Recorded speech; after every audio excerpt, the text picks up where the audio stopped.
Topic is issue of debentures as collateral security. दोनों दोनों दोनों यस। देखो यार, कहानी ऐसी है कि जब हम बैंक में लोन लेने जाते हैं तो बैंक वाला हमारा चाचा तो है नहीं जो फोकट में लोन दे देगा। हमको उसके पास कुछ चीज़ गिरवी रखनी पड़ती है, कोई एसेट गिरवी रखना पड़ता है।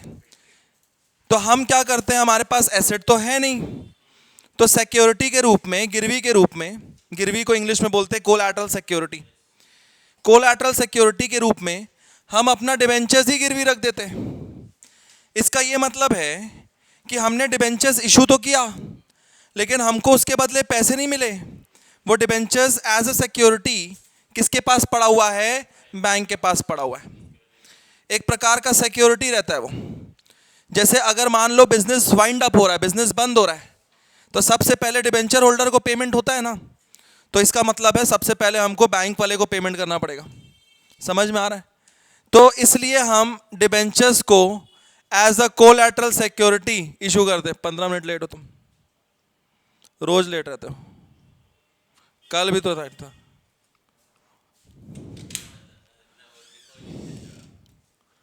आराम से जाना, कैमरा नहीं गिराना, बैग उतार ले।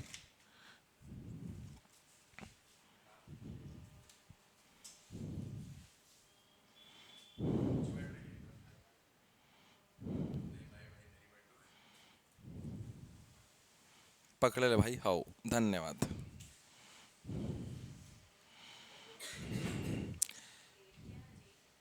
ठीक तो यार, एक ही कदम तो पीछे रहते हो, उसमें क्यों टेंशन लेते हो तुम? चित्रांशी से पूछो, उसका उसका बस चले तो, उसका बस चले तो एकदम पीछे जाके बैठे मस्त दीवार से टिक के।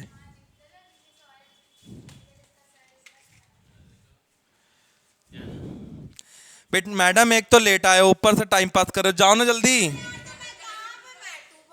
अबे कहाँ पे बैठोगे, क्या मतलब होता है? तो कौन सा लंका दूर बैठ रहे हो, पीछे ही तो बैठ रहे हैं।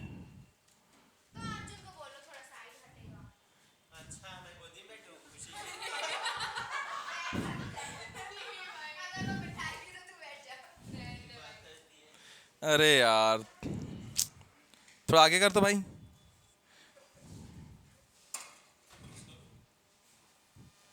इतना मैस जब आया था,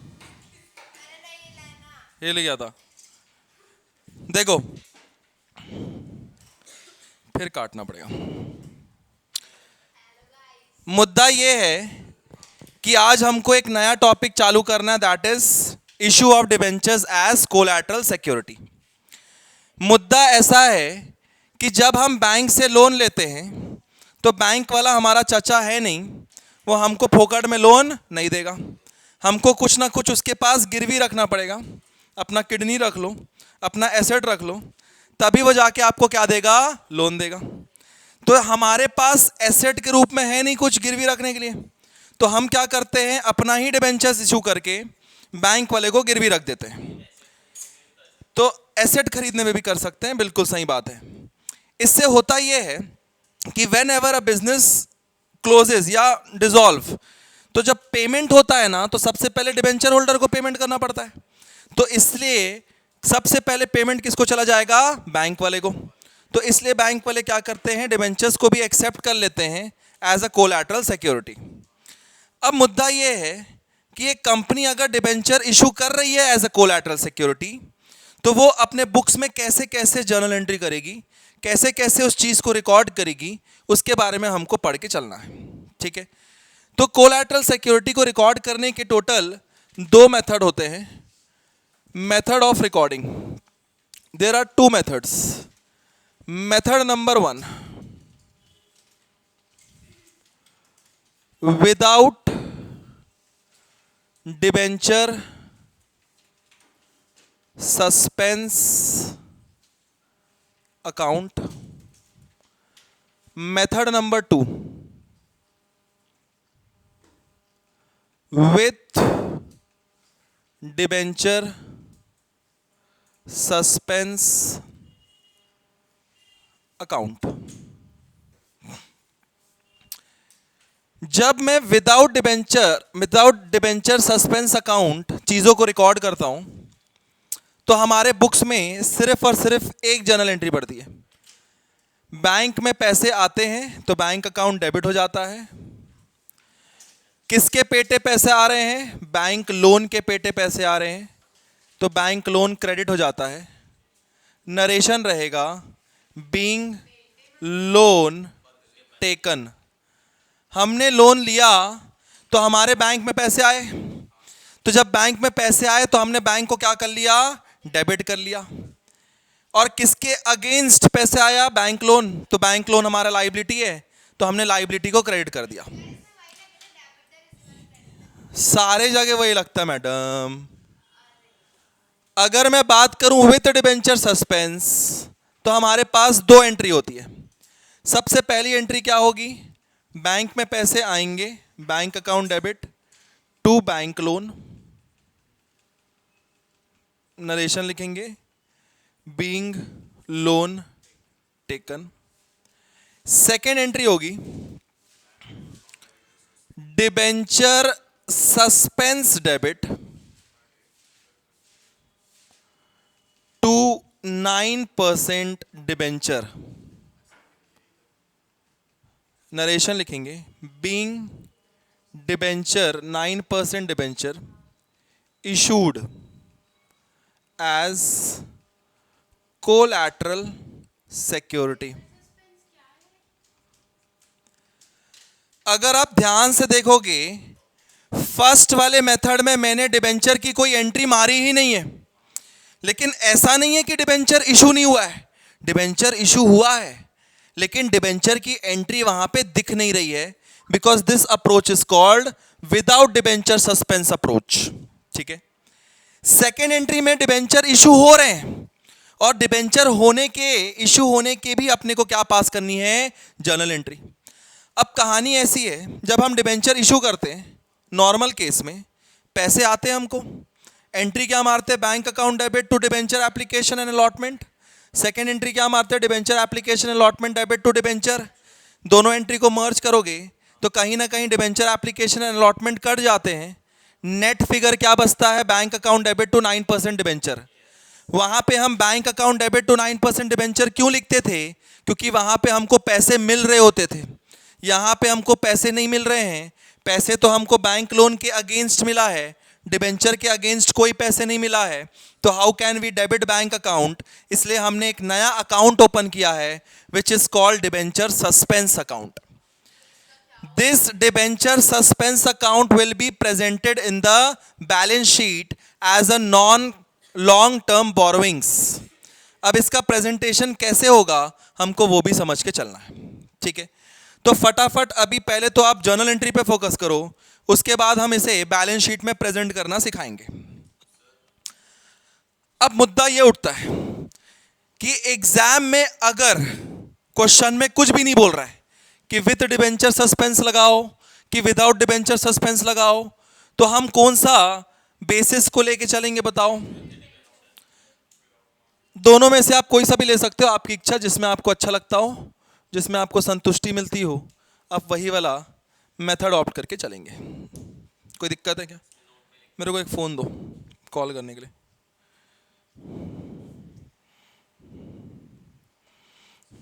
लड़की को लगा रहा हूँ, नंबर सेव मत करना। मजाक कर रहा हूँ यार।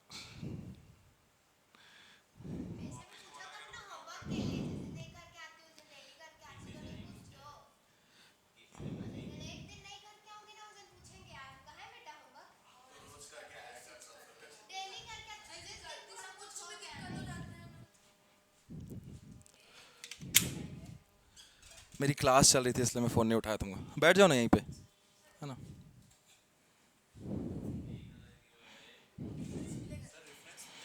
अबे कोई भी एरे गैरे में आ जाओ तो रेफरेंस मांग लो तुम।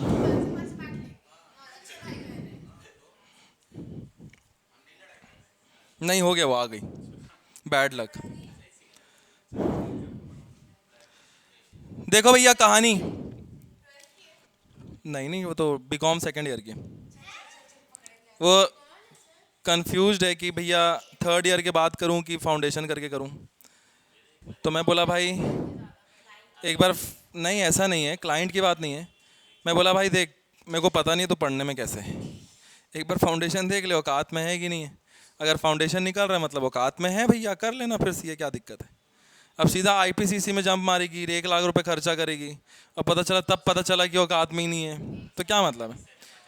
तो जो बच्चा 2 अटेम्प्ट में फाउंडेशन निकाल लिया या 3 अटेम्प्ट में फाउंडेशन निकाल लिया, मतलब उसके औकात में है तभी तो निकाल ले रहा है, तो वो कर सकता है। बस ये है कि थोड़ा सा मेहनत लगा के करना है ना। हाँ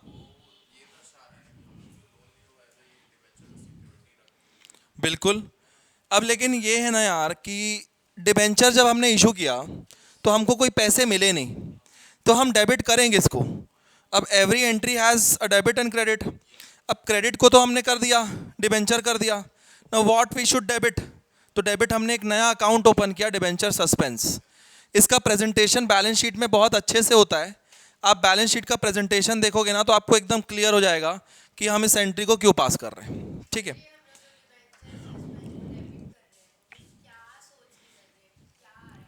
हमारे पास कुछ आ ही नहीं रहा ना, वही सोच के तो डिबेंचर सस्पेंस कर रहे हैं। अगर हमारे पास कुछ आ रहा होता तो हम उसको डेबिट कर रहे होते ना। हमारे पास कुछ आ ही नहीं रहा है। It is just suspense word हम क्यों यूज़ करते हैं, when we are not confirm of anything. तो ये वही चीज़ है ना, इसके पेटे हमको कुछ मिल ही नहीं रहा है, तो हमने डिबेंचर सस्पेंस एक अकाउंट ओपन कर लिया है बस। अब जैसे मान ले फॉर एग्जाम्पल मैं तेरे को बोलूँ यहाँ से घर जा, तो तू कैसे जाएगी। एक मीडियम चाहिए ना तेरे को घर जाने के लिए, या फिर गाड़ी लेगी या बस लेगी या ऑटो लेगी या पैदल जाएगी, एक मीडियम तो चाहिए ना। बिना मीडियम का तो घर पहुँच नहीं सकती। अब मेरे को डिबेंचर रिकॉर्ड करना है अपने बुक्स में, तो रिकॉर्ड कैसे करूँ, सिर्फ क्रेडिट लिख दूँ क्या, 2 9% डिबेंचर। एंट्री तो ऐसे होती नहीं ना, सिंगल एंट्री तो हम मारते नहीं ना। Then what should we debit, debit हम क्या करें। तो डेबिट हमने एक normal debenture suspense account open किया है। ये कुछ दर्शाता नहीं, इसका कोई नेचर नहीं है, ना ही ये नॉमिनल अकाउंट है, ना ही ये रियल अकाउंट है, ना ही ये पर्सनल अकाउंट है, कुछ नहीं है। It is that's why it is termed as suspense. Suspense का मतलब है it can be of any nature, है ना। अब मुद्दा ये उठता है कि भैया जर्नल एंट्री तो हमने मार लिया, now what about presentation in balance sheet. तो बैलेंस शीट का प्रेजेंटेशन हम समझ लेते हैं। सबसे पहले हम मेथड नंबर 1 में प्रेजेंटेशन समझेंगे। हाँ, method number 1।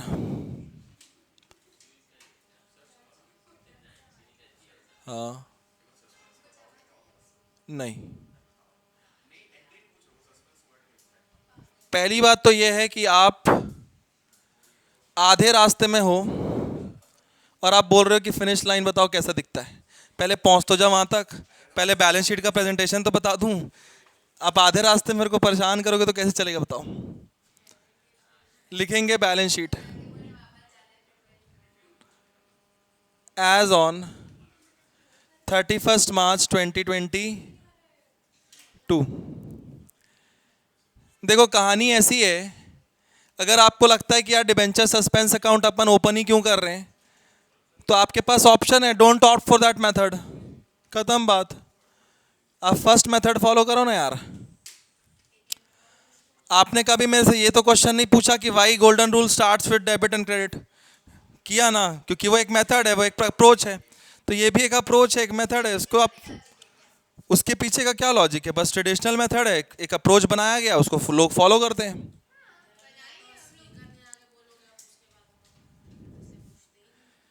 Equity and liability, ऐसे में तो सब चीज में क्वेश्चन उठाना चाहिए, प्लस का मतलब ऐड करना ही क्यों होता है, लेकिन नॉन करेंट लाइबिलिटीज, तो यहां पर भी फील्ड जनरेट करो,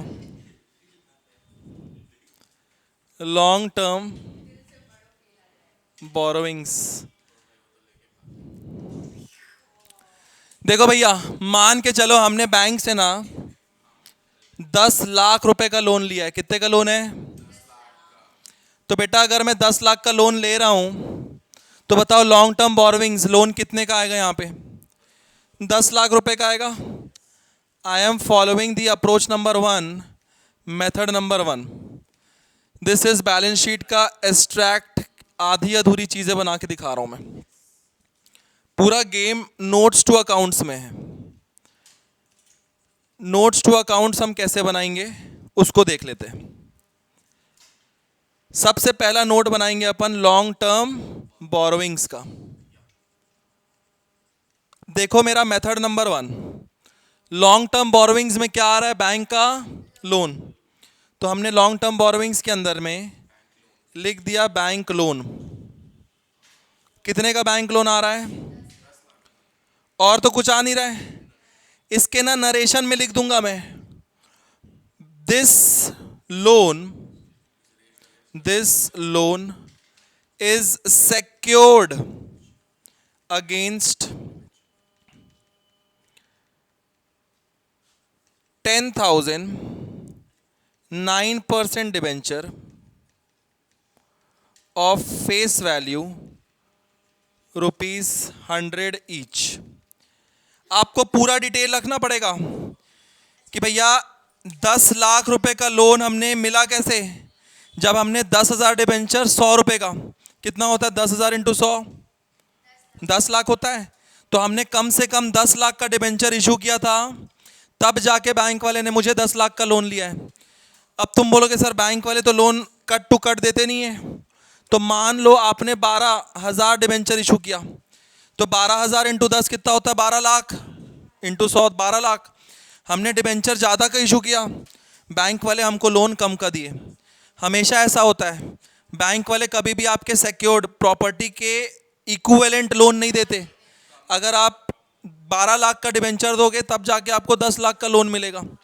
तो हमको पूरा नरेशन नीचे में लिखना पड़ेगा, this loan has been secured या is secured against 12,000 9% debenture of face value 100 each.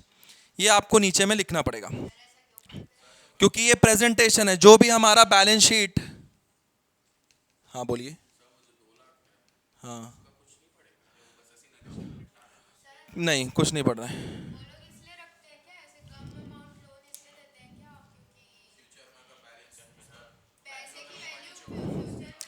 Future में मान लो डिबेंचर्स का वैल्यू फ्लक्चुएट हो गया, 90 रुपये हो गया, तो भाई 12,000 इंटू 90 करो कितना होता है? मान लो गिर गया उसका फेस वैल्यू, 12,000 इंटू 90 10,80,000 ना, तब भी उसका लोन सुरक्षित है। लेकिन अगर मान लो 80 रुपये हो जाता है तो फिर तो उसका लोन अमाउंट ज़्यादा हो गया, डिबेंचर का अमाउंट कम हो गया, तो बैंक को डर लगने लगेगा। तो कहीं ना कहीं 9,60,000 हो गया ना। तो इसलिए हम लोग ज़्यादा का अमाउंट देते हैं। अगर आप पूरे बैलेंस शीट को देखोगे, मेथड नंबर 1, हमने कहीं पर भी डिबेंचर की एंट्री मारी ही नहीं है। हमने सिर्फ लोन को रिकॉर्ड किया है और लोन के नीचे हमने उसका ना एक नरेशन लिख दिया कि that this loan has been secured against issue of debentures. इसको कौन सा मेथड बोलते हैं? Method number 1। तो मेथड नंबर 1 में जर्नल एंट्री ये मारते हैं और प्रेजेंटेशन मैंने आपको बता दिया वहां पे।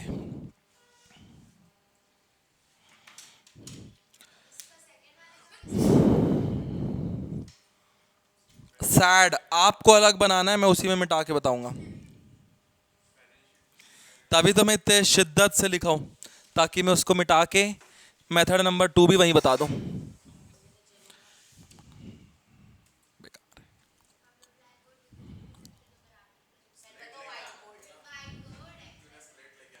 पहले टाइम से आना सीखो। ऐसे सुनने में आया है कि 7 बजे भी एक बस निकलती है वहां से, तकतपुर से। नहीं, वहां पे एक लड़की रहती है, क्या नाम था उसका? शिवानी। कि 7 बजे भी एक बस रहती है। कल मेरी बात हुई थी उससे। शिवानी तोलानी, सीए है। इतनी फेमस नहीं हुई है ना तू।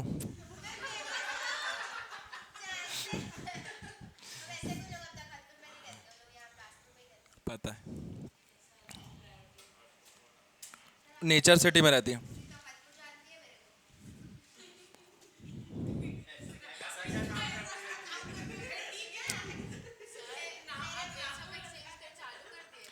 वहां पे ना तुम बैठ ही नहीं पाओगे, मजा नहीं आएगा तुमको।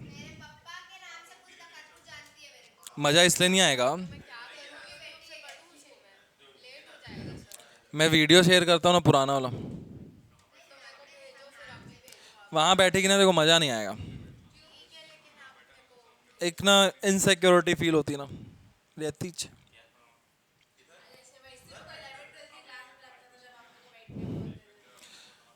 वहां पे बैठना चाहिए था लेकिन तेरे को।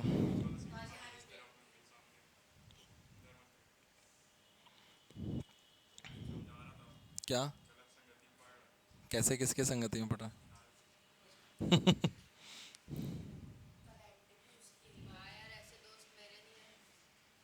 निहाल की संगति अच्छी है, वैसे ही इसके दोस्त दोस्त दोस्त से लोग ऐसा बोल रहे हैं।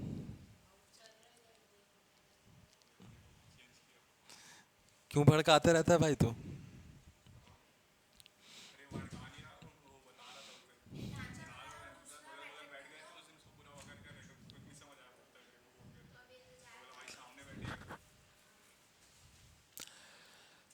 देखो, मेथड नंबर 1 समझ में आ गया ना? प्रेजेंटेशन कर लोगे ना बैलेंस शीट में? एग्जाम में अगर आएगा, एग्जाम में अगर आएगा पहले जर्नल एंट्री पास करो, फिर प्रेजेंटेशन करके दिखाओ। प्रेजेंटेशन के बिना ये पूरा का पूरा कोलैटरल सिक्योरिटी अधूरा है, ठीक है? अब मुद्दा उठता है कि sir how to present method number 2, है ना? मेथड नंबर 2 भी तो प्रेजेंट करना पड़ेगा बैलेंस शीट में। तो यहां पे आपको शायद जलन हो सकती है। इसका प्रेजेंटेशन भी मैं इसी वाले में करूंगा, थोड़ा सा मिटा के इसको 1 का 2 कर लूंगा और यहां पे इस नरेशन को मिटा लूंगा। इसके पीछे करने का रीजन है, मैं दिखाना चाहता हूं आपको कि मेथड नंबर 2 और मेथड नंबर 1 में क्या डिफरेंस है। तो मेथड नंबर 2 में हमको एक ही डिफरेंस देखने को मिलेगा, जो हम नीचे नरेशन लिख रहे होते हैं ना, वो नरेशन नहीं आता, उसके जगह ना डिबेंचर्स आता है। तो बैंक लोन कितने का आया हमारे पास? 10 लाख का, यहां पे लिख देता हूं 10 लाख का लोन है। डिबेंचर्स कितने का इशू किया था हमने? 12 लाख का डिबेंचर्स इशू किया था। तो बैंक का लोन आ गया कितने का? 10 लैक्स। 9% डिबेंचर आ गया 12 लाख का। लेकिन आप बोलोगे सर डिबेंचर के पेटे पैसे तो मिले नहीं है, then why we are showing debentures in the liability side? तो हम ये डिबेंचर सस्पेंस जो डेबिट हो रहा है ना, उसको यहीं पे माइनस कर देंगे। डिबेंचर सस्पेंस 12 लाख का माइनस करने का इम्प्लीकेशन ये होगा, टोटल कॉलम में नील आएगा, लेकिन अंदर ही अंदर ये चीजें दिख रही होंगी। जो यूजर्स है ना, जो फाइनेंशियल स्टेटमेंट्स को रीड कर रहे हैं ना, वो नोट्स टू अकाउंट्स देख के समझ जाएंगे कि हमने 12 लाख का डिबेंचर इशू किया, और क्योंकि डिबेंचर सस्पेंस डिडक्ट हो गया है, मतलब वो डिबेंचर्स कोलैटरल सिक्योरिटी के पर्पस से इशू हुआ है। डेबिट का नेचर क्या होता है? Either it can be a asset या show it as negative liability. भैया क्रेडिट का नेचर क्या होता है? लाइबिलिटी। हमने 9% डिबेंचर को क्रेडिट किया, हमें 9% डिबेंचर लाइबिलिटी साइड दिखाना था, दिखा दिया। डेबिट का मतलब क्या होता है? इट इज अ एसेट, या फिर आप लाइबिलिटी को माइनस करके दिखा दो। तो मैंने क्या किया? लाइबिलिटी को माइनस करके दिखा दिया। इसका मतलब यह है, इस प्रेजेंटेशन से हमको यह समझ में आ रहा है कि डिबेंचर्स के पेटे हमको कोई पैसे नहीं मिले हैं, डिबेंचर्स नील है। लेकिन ये एज अ सिक्योरिटी इशू हुआ है, तभी डिबेंचर सस्पेंस दिख रहा है। तो जब कभी भी आप किसी का बैलेंस शीट देखें और डिबेंचर सस्पेंस अगर आपको वहां पे दिखे, तो समझ जाना कि 12 लाख रुपए का हमने debentures as a collateral security issue किया है, ताकि हमको क्या मिल सके? लोन मिल सके। आई बात समझ में?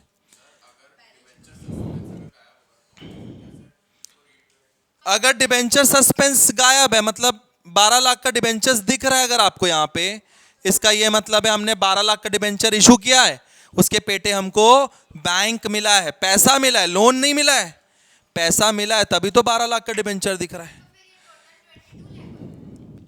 हाँ, फिर वो टोटल 22 हो जाता। लेकिन हाँ, लेकिन यहाँ पे ऐसा कुछ नहीं है, हमने इसको नील करना है, बात खत्म। अच्छा, एक सिचुएशन और अदर देन दिस क्वेश्चन, अगर मान लो यहाँ पे 9% डिबेंचर्स 14 लाख का होता, डिबेंचर सस्पेंस 12 लाख का होता, 2 लाख का डिबेंचर बचता, ये 2 लाख का मतलब क्या कहलाता बताओ?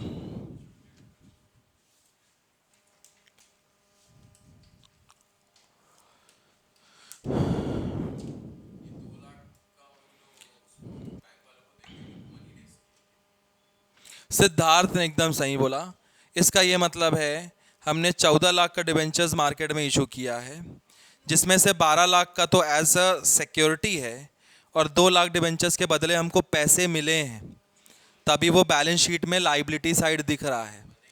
तुमने ऐसा बोला ही नहीं है, तुम बैंक लोन बोल रहे हैं, बैंक लोन बोला था। हमको 2 लाख डिबेंचर्स के पेटे क्या मिला है?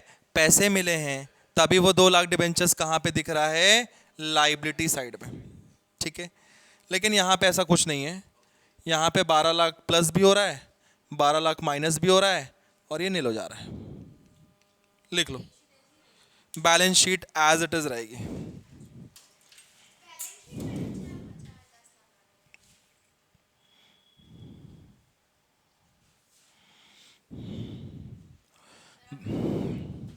बुक दो ना।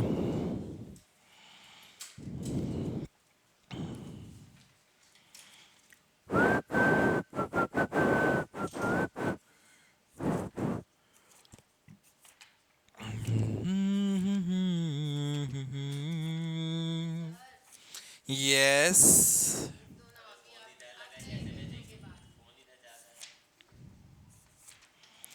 वही तो कौन समझाए। तुमको नहीं पता, शादी के बाद मैं वो हो चुका हूँ, कंगाल। इंसॉल्वेंट नहीं यार, लेकिन जिस स्थिति में हम जी रहे हैं ना, वो स्थिति कहीं ना कहीं इंसॉल्वेंसी की ओर ही इशारा करते हैं।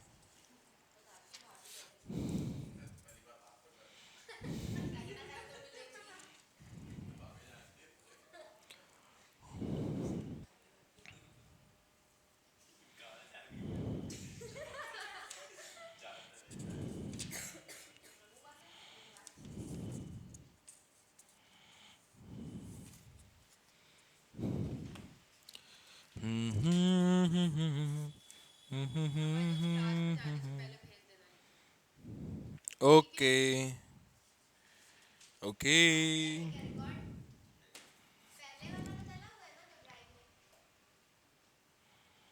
वही वाला भेज दूंगा उठा के। क्या यार?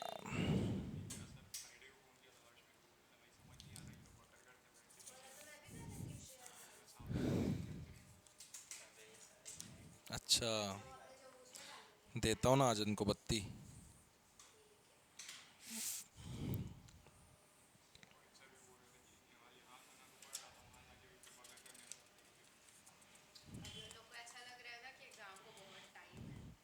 ऐसा निकलता है टाइम, पता है कोरोना का 2 साल कैसे निकला पता ही नहीं चला चला। मेरे को नहीं पता चला।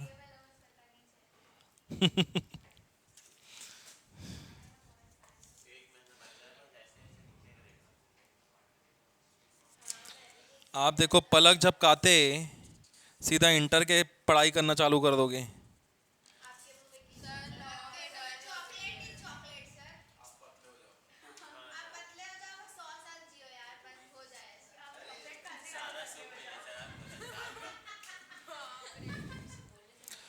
चलो लिख लिए क्या? हाँ, ये अच्छा कॉम्ब, ये अच्छा था।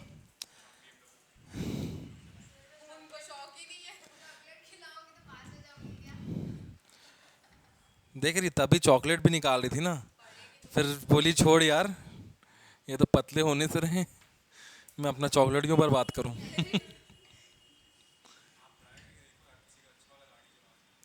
मेरे को ना सच में इंटरेस्ट नहीं, देख मेरे को इंटरेस्ट था, अगले दिन मैकबुक खरीदा कि नहीं खरीदा बता। इंटरेस्ट ही नहीं मेरे को। मैं चलाया हूँ गाड़ी, सीखने तो जाता था।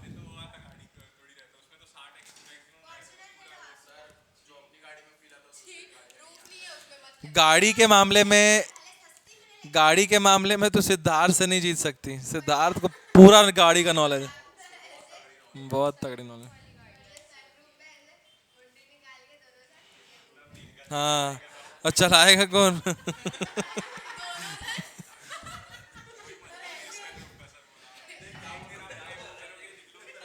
कोई मतलब नहीं, चलो कोई बात नहीं। इलस्ट्रेशन नंबर 8, बेटा इलस्ट्रेशन नंबर 8 को होमवर्क टिक करो, लिखो कॉपी में इलस्ट्रेशन नंबर 8।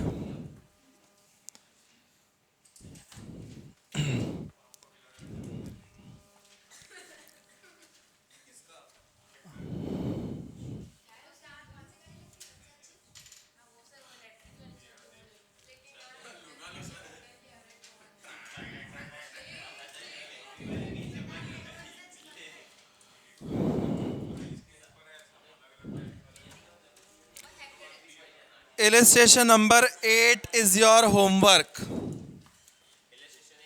Yes. ये जो मैंने एग्जाम्पल फ्रेम किया था, क्या ये क्वेश्चन नहीं था? क्वेश्चन ही तो था। Same to same illustration number 8 है, आज तक एग्जाम में नहीं पूछा है कोलैटरल सिक्योरिटी। उम्मीद भी मत रखना पूछेगा कभी। बिल्कुल भी था, मतलब था, ऑफ कोर्स था। चलो लिखो नेक्स्ट, नया topic, issue of debentures other than cash. Book का रेफरेंस ले भी लो, बुक वाला तरीका अलग है।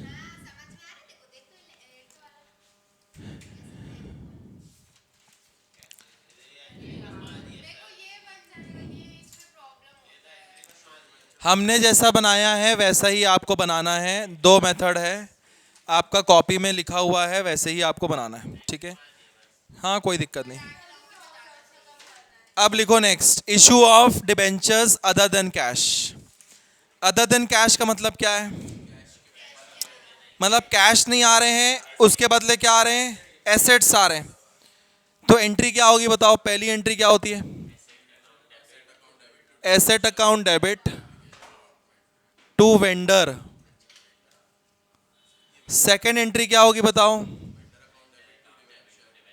Being asset purchased.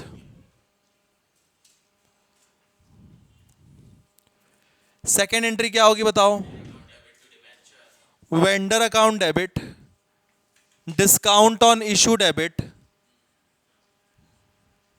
डिस्काउंट भी हो सकता है ना,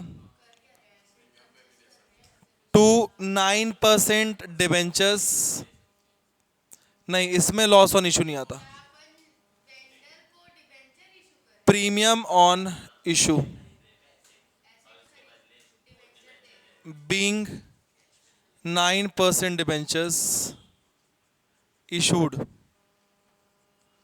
यहां पे आपको नंबर ऑफ डिबेंचर्स निकालने पड़ेंगे। नंबर ऑफ डिबेंचर्स कैसे निकलेंगे? जो भी पैसा आपको पे करना है, अमाउंट पेएबल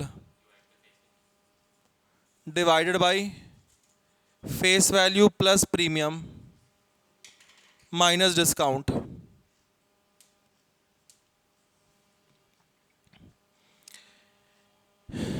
इससे रिलेटेड हम इलस्ट्रेशन नंबर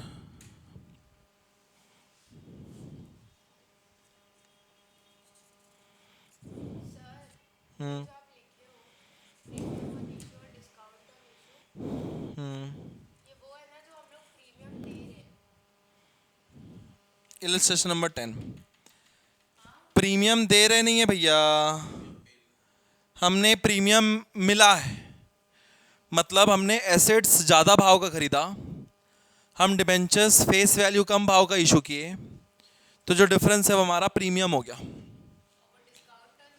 मतलब हमने एसेट्स को कम भाव में खरीदा। हाँ, दोनों में से ऑफ कोर्स एक ही आएगा।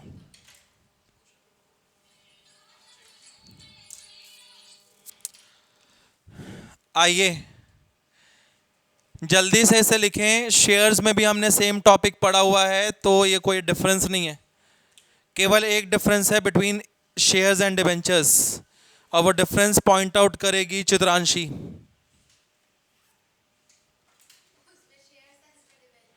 निहायत ही गलत।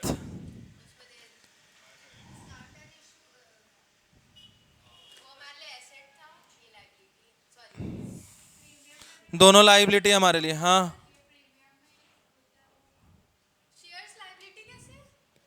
कहाँ लिखते हैं मैडम? हाँ, यस, शेयर्स में डिस्काउंट नहीं होते थे, डिबेंचर्स में डिस्काउंट हो सकते हैं, वही एक मेजर डिफरेंस है। मैडम फोकस किया करो, पढ़ाई नहीं करते तुम घर में जाके। मैं अदर देन कैश की बात कर रहा हूँ।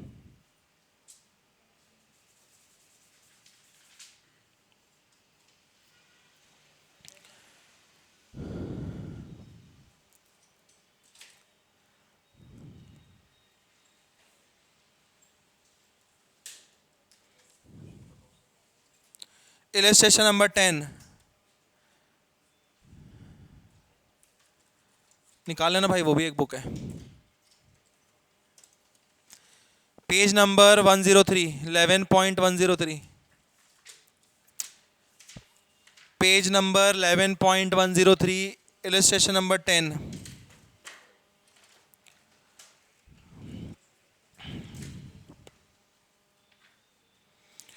लिखता है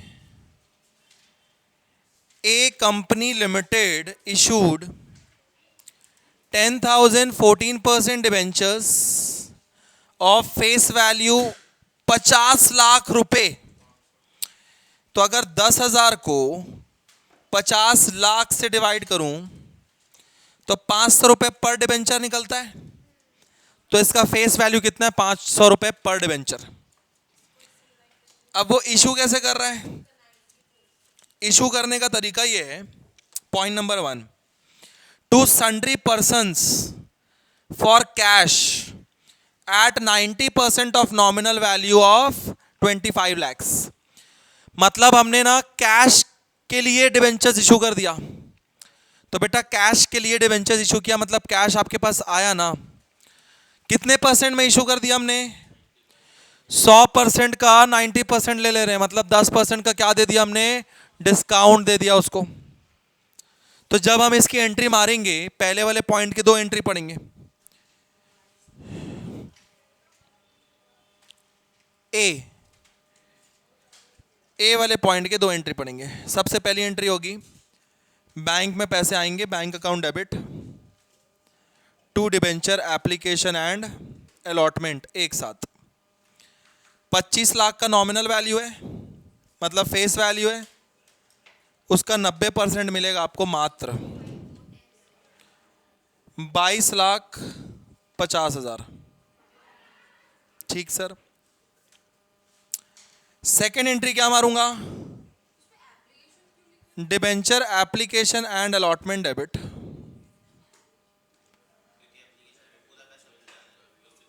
discount on issue debit to कितना परसेंट डिबेंचर है? 12% है क्या? 14% डिबेंचर टू 14% डिबेंचर। कहानी ऐसी है, डिबेंचर के सामने नॉमिनल वैल्यू आएगा, that is 25 lakh. Debenture application allotment में आएगा 22,50,000। डिस्काउंट कितना आ जाएगा? 2,50,000 का डिस्काउंट है। ये था पॉइंट नंबर 1। क्या दिक्कत है मैडम?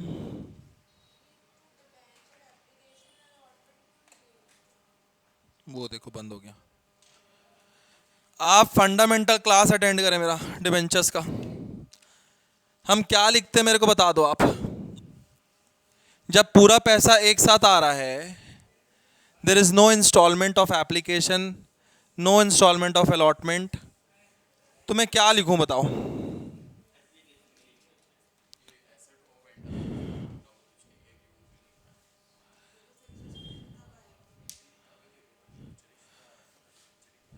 एप्लीकेशन का भाव अलग से, अलॉटमेंट का भाव अलग से दिया ही नहीं है। अभी तक जितना बनाते थे एप्लीकेशन में 20 रुपए, अलॉटमेंट में 30 रुपए, ऐसे करके लिखा रहता था। यहां पूरा पैसा एक साथ मंगा रहे हो। जब आप पूरा पैसा एक साथ मंगा रहे हो तो डिबेंचर एप्लीकेशन अलॉटमेंट ही तो लिखते हैं। कल भी तो करवाया हूं ऐसा क्वेश्चन। डरा देते हो मेरे को ऐसा क्वेश्चन पूछ के।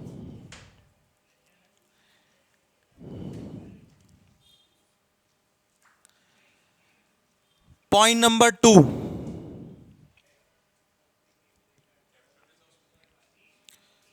कौन सा वाला? कोई कैपिटल वैपिटल रिजर्व नहीं है। हाँ ऑफ कोर्स। अब देखो सेकंड वाले क्वेश्चन में हम एसेट खरीद रहे हैं। कितने का एसेट खरीद रहे हैं बताओ?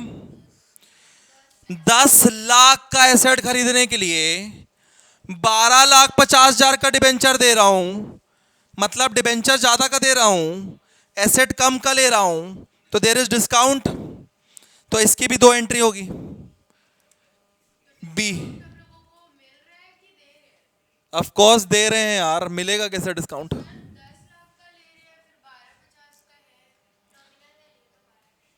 12,50 का माल, ऐसा समझो।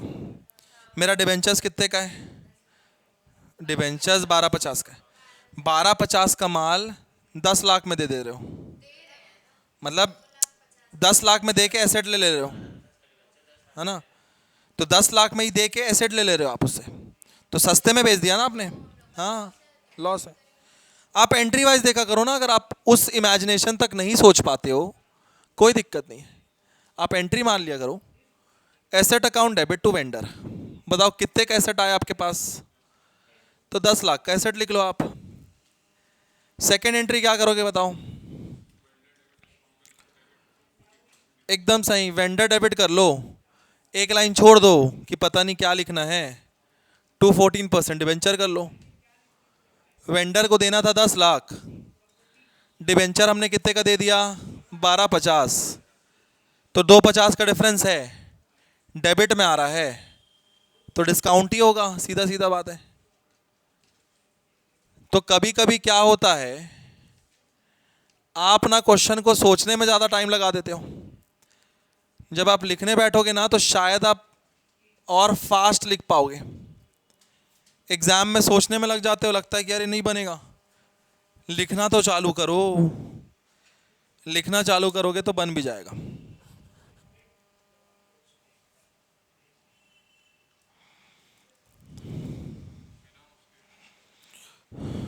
नहीं, सस्पेंस वाला करेंगे। सस्पेंस वाला ज़्यादा सही है। इसने कैसे किया है?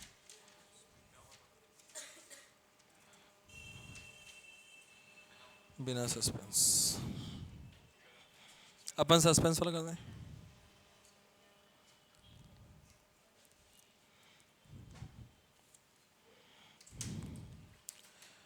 तो पहले की 2 एंट्री आ गई, दूसरी की 2 एंट्री आ गई। तीसरा पॉइंट पढ़ो क्या बोलता है।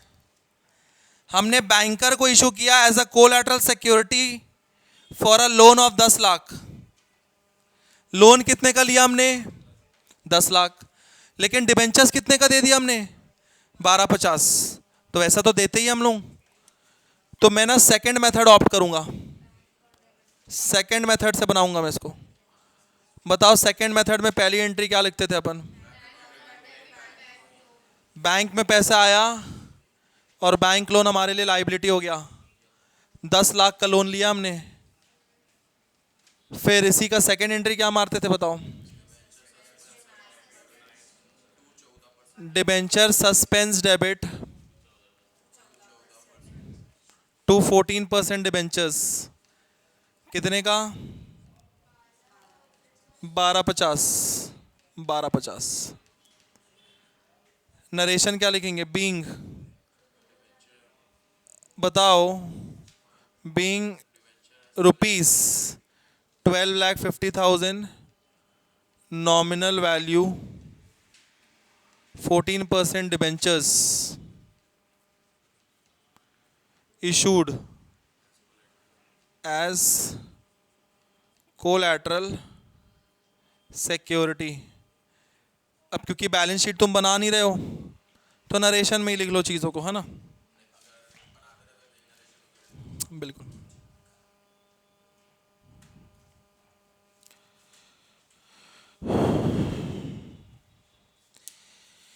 तो ये क्वेश्चन अच्छा था जिसमें आपको तीनों वैरायटी का चीज़ मिल गया. Debentures issued for cash, debentures issued for asset and debentures issued for collateral security.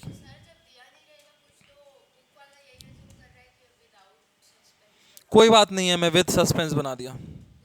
दो मेथड होते हैं, बुक वाले ने भी उस चीज़ को एक्नॉलेज किया है. There are two methods.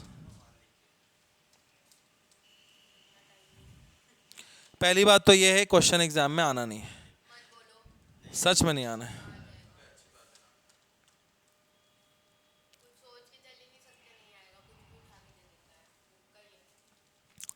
ठीक है, किस्मत किस्मत की बात है.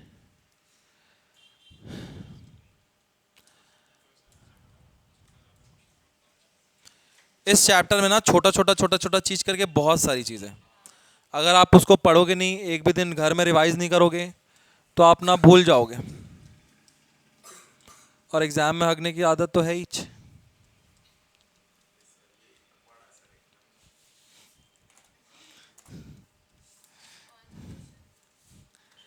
बोलो भाई, बात समझ में आ गई ना? एक बार चेक करो, हमने पहले 14% डिबेंचर में कितना वैल्यू डाला? 25 लाख. फिर हमने 14% डिबेंचर में कितना डाला? 1250. फिर हमने 14% में कितना डाला? आप देखो टोटल प्लस करो, डिबेंचर्स नॉमिनल वैल्यू कितने का हो गया? 50 लाख. 25 प्लस 1250 प्लस 1250, 1250 1250 25 होता है. 25 25 50 होता है. 50 लाख का डिबेंचर हमने इशू किया है. क्वेश्चन का स्टार्टिंग अब देखो, लिंक करो. हाँ, अगर क्वेश्चन का स्टार्टिंग पढ़ोगे ना तो उसने स्टार्टिंग में ही लिख दिया था कि हमारे पास 50 लाख का डिबेंचर्स है नॉमिनल वैल्यू का, उसको हम इस तरीके से मार्केट में इशू किए. तो 3 तरीके का इशू हमने पढ़ लिया है.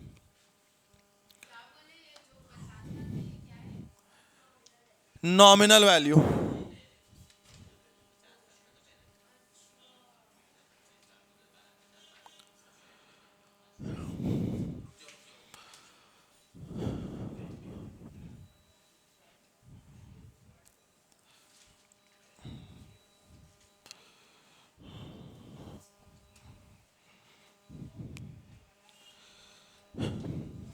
चलो नेक्स्ट लिखेंगे इंटरेस्ट ऑन डिबेंचर्स. मैं बोल रहा हूं ना, छोटा छोटा करके बहुत सारी चीजें इसमें, तो आपको वो सारी चीजें याद रखनी है. सबसे बड़ा प्रॉब्लम है, सब बताऊंगा, पहले इंटरेस्ट के बारे में डिस्कस करेंगे.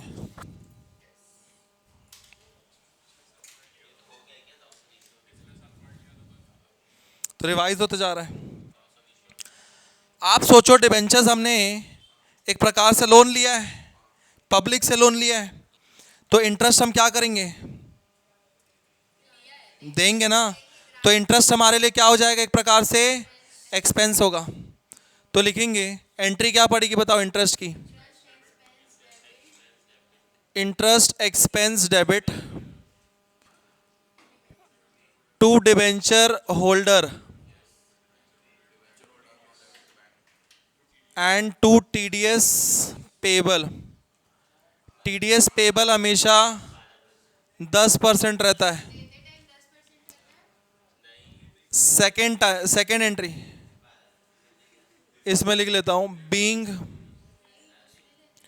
Interest charged. सेकेंड, अब यहां पे इंटरेस्ट का रेट कैसे डिफाइन होगा? वो डिपेंड करता है डिबेंचर के सामने में रेट क्या लिखा है। 14% है मतलब इंटरेस्ट 14% देंगे, और टीडीएस पेबल हमेशा 10% का ही होता है। सेकेंड एंट्री क्या लिखेंगे अपन, debenture holder debit to bank, इनका पेमेंट कर देंगे being interest paid. Third entry, ये जो टीडीएस का पैसा है, ये टीडीएस का पैसा भी हमको गवर्नमेंट को पटाना होता है, ये हमारा पैसा नहीं है, ये लाइबिलिटी है हमारे लिए, तो लाइबिलिटी को पे करेंगे। TDS payable debit to bank being TDS paid to GOVT government.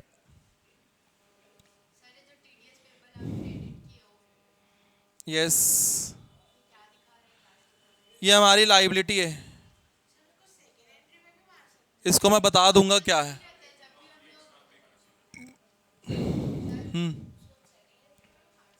नहीं, हम इसी एंट्री में मारेंगे, सेकंड एंट्री में हम टू बैंक लिख के चलेंगे, कोई बात नहीं। किसका? देखो मैं अब कानून में जाऊंगा तुमको अच्छा नहीं लगेगा। एक सेक्शन होता है section 194 of income tax act. अब सेक्शन 194 ए, गूगल मार लेना आप, section 194 A of income tax act 1961 ये बोलता है, जब हम इंटरेस्ट ड्यू करते हैं, इसको बोलते हैं इंटरेस्ट ड्यू करना, और इसको बोलते हैं इंटरेस्ट पे करना। जब हम ड्यू करते हैं या पे करते हैं, दोनों में विच एवर इज अर्लियर होता है, विच एवर इज अर्लियर, तब हमको टीडीएस काटना होता है। ड्यू हमेशा हम पहले करते हैं, पेमेंट हमेशा हम बाद में करते हैं, ये हमेशा होता है।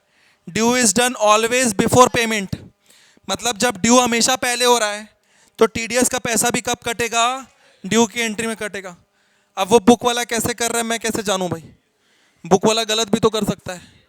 मैं तो कानूनी तौर पे बता रहा हूं आपको, क्योंकि मैं एक सीए हूं, तो तुमको कुछ बेनिफिट भी तो मिलने चाहिए ना, कि फ्यूचर में हम कैसे करके चलेंगे।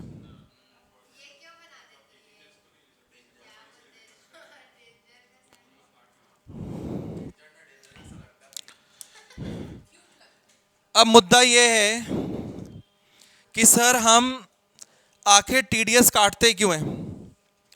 टीडीएस काटने का मतलब क्या है? टीडीएस का मतलब होता है टैक्स डिडक्टेड एट सोर्स। मैं यहां पे बता देता हूं, TDS stands for tax deducted at source, मतलब हम टैक्स डिडक्ट कर ले रहे हैं। इस चीज को समझना, यहां पे ध्यान दो, सारे बच्चे लिखते रहेंगे बाद में। मान लो हमको इंटरेस्ट देना था कितने का, 1 लाख का। हमने क्या किया पता है, 1 लाख का 10% कितना होता है, 10,000 टीडीएस काट लिया। इन दोनों का डिफरेंस कितना आया, 90,000 किसको पेमेंट करना है मुझे। फिर जब मैं डिबेंचर होल्डर को पटाऊंगा, कितना पटाऊंगा, 90,000। अब मुझे एक बात बताओ, पटाना कितना था डिबेंचर होल्डर को, लेकिन पटा के 70 रहा हूं मैंने, उनका 10,000 रुपये क्या कर लिया, काट लिया है। ये जो काटा मैंने 10,000 रुपये, ये मेरा पैसा नहीं है, this is a liability for me. मुझे इस पैसे को किसको पटाना पड़ेगा, गवर्नमेंट को पटाना पड़ेगा। ऐसा क्यों हो रहा है, सुनना मेरी बात। देयर इज अ कंपनी, एक कंपनी है बड़ी सी, इस कंपनी के बहुत सारे छोटे छोटे डिबेंचर होल्डर्स हैं, बहुत सारे छोटे छोटे डिबेंचर होल्डर हैं। अब इतने सारे हजारों डिबेंचर होल्डर हैं, 1000 डिबेंचर होल्डर्स। अब बताओ, गवर्नमेंट जब इनसे टैक्स मांगने जाएगी तो हर एक डिबेंचर होल्डर से टैक्स मांगना डिफिकल्ट है। कहाँ कहाँ ट्रेस करेंगे, 140 करोड़ की आबादी है। तो गवर्नमेंट क्या बोली कि भैया कंपनी आपको ट्रेस करना आसान है, तो एक काम करो, जब आप पैसे दो ना तभी आप उनका टैक्स काट लो और गवर्नमेंट को पे कर दो, क्योंकि government can trace a single company instead of tracing so many debenture holders. तो गवर्नमेंट कंपनी क्या करती है पता है, जब पैसा पे कर रही होती है ना डिबेंचर होल्डर को, तभी वो टैक्स काट लेती है। तो कंपनी टैक्स काट के किसको दे दी? वो टैक्स होता किसका है? डिबेंचर होल्डर का ही होता है। गवर्नमेंट कंपनी अपने जेब से थोड़ी ना दे रही है, कहीं ना कहीं टैक्स तो डिबेंचर होल्डर का ही होता है। लेकिन वो टैक्स किसको पे कर देती है? कम गवर्नमेंट को पे कर देती है। इससे गवर्नमेंट को फायदा हो गया ना। Government can trace a single company rather than tracing multiple debenture holders. तो यहाँ पे टैक्स चोरी करने का सिचुएशन थोड़ा सा एलिमिनेट हो जाता है, ठीक है। तो लोग यहाँ पे टैक्स चोरी नहीं कर पाते हैं।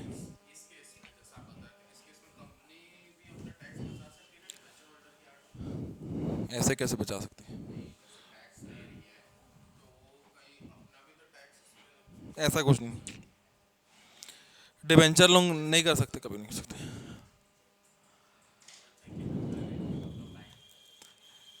पहली बात तो ये है सबका डेट्स अलग है, you can not combine all the three entries, नहीं कर सकते। तो भी लॉजिकली देखो, ड्यू कंपनी जब ड्यू करती है इंटरेस्ट अलग डेट पे करती है, पेमेंट करते करते अलग डेट आ जाता है, और टीडीएस का पेमेंट अलग डेट पे होता है। जब तीनों के डेट अलग होने हैं तो you can not merge all the three entries. Year and पे हमको क्या करना होता है? फोर्थ एंट्री, जो हमने डिबेंचर सॉरी इंटरेस्ट एक्सपेंस लिखा है ना, उसको हम पी एंड एल अकाउंट में डाल देंगे। P and L account debit to interest expense, narration लिखेंगे being interest charge to profit and loss. आप जब प्रॉफिट एंड लॉस अकाउंट बनाते हो, डेबिट साइड सारे खर्चे आते हैं ना, तो P and L account debit हो रहा है, तो डेबिट साइड क्या लिख दूंगा मैं? To interest expense of p and L account. ये एंट्री हमको करनी होती है कब?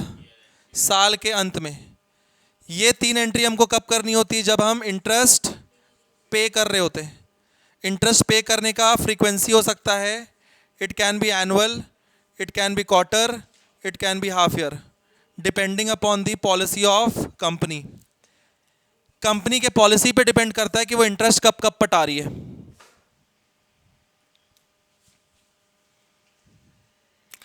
अब लिख लो फटाफट।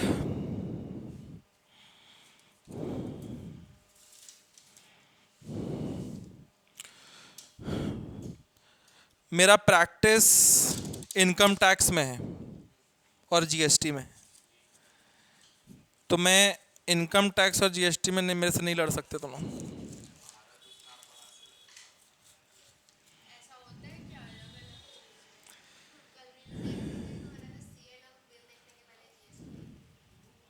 कुछ भी। हाँ, क्या बोल रहे हैं? नहीं यार, इसमें पूरा वो डाल के आया हूँ, बर्फ का क्रश, सत्तू क्रश है ये, सत्तू क्रश। ठीक है, मम्मी बोलती ठंडा करता है, तो ट्राई कर लेते एक बार।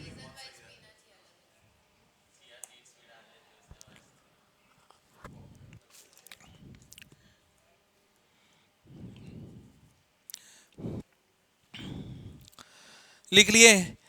बेटा सबसे बड़ी बात है आपको ये सारी एंट्री याद रखनी है। याद रखना टास्क नहीं है, अगर आपने इसे रट्टा नहीं मारा है, समझा है तो। समझने वालों के लिए रट्टा याद रखना बहुत इजी होता है, रट्टा मारोगे तो कल भूल जाओगे। चलो इससे रिलेटेड क्वेश्चन बनाते हैं।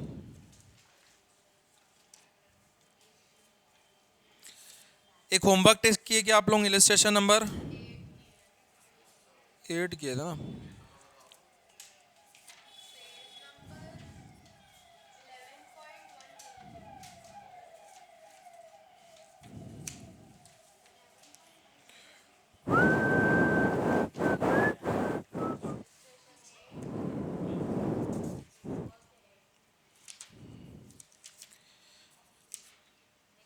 प्रैक्टिकल क्वेश्चन नंबर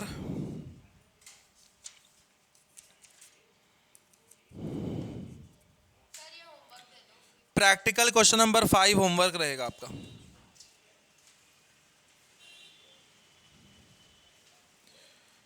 ठीक है,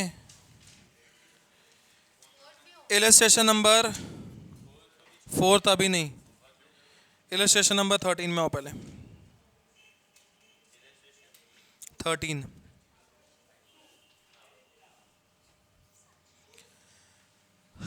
A company issued, illustration 13,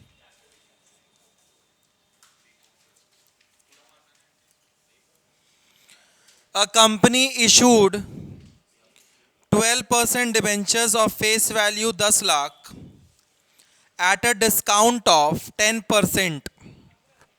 कब इशू कर रहा हूं मैं? 1 जनवरी 2019। Debenture interest after deducting tax at source 10%। नहीं भी दिया होता तो हम 10% ही लेके चलते हैं हमेशा। On 30th June and 31st December every year. मतलब ये किस फ्रीक्वेंसी में इंटरेस्ट पटा रहा है? हाफ ईयरली फ्रीक्वेंसी है। पहले 30 जून को पटाता है, फिर 31 दिसंबर को पटाता है, हर हाफ 6 महीने में। All the debentures are to be redeemed after the expiry of 5 years at a premium। ये क्वेश्चन बहुत अच्छा है। हम इशू किस पे कर रहे हैं? डिस्काउंट पे। और रिडीम किस पे कर रहे हैं? इशू करते टाइम भी नुकसान हो रहा है, रिडीम करते टाइम भी नुकसान हो रहा है, हाँ कि ना? तो रिडीम करते टाइम का जो नुकसान है उसको आपको इशू के टाइम पे ही रिकॉर्ड करनी पड़ेगी, लॉस ऑन इशू के नाम से। बोलता है पास journal entries for accounting year 2022। मतलब पूरे साल का आपको जर्नल एंट्री पास करना है।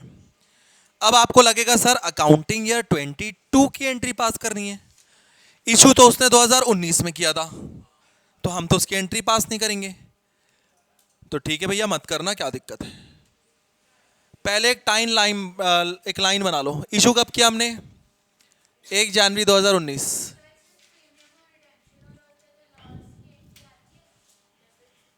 हाँ हाँ, उसमें हाँ, तो भी तो लॉस लिख सकती है। Loss and discount both are synonyms word, एक साथ आप दोनों यूज कर सकते हो। चलो बताओ, यहां पे हमने इशू कब किया? इसका ईयर एंडिंग कब होगी?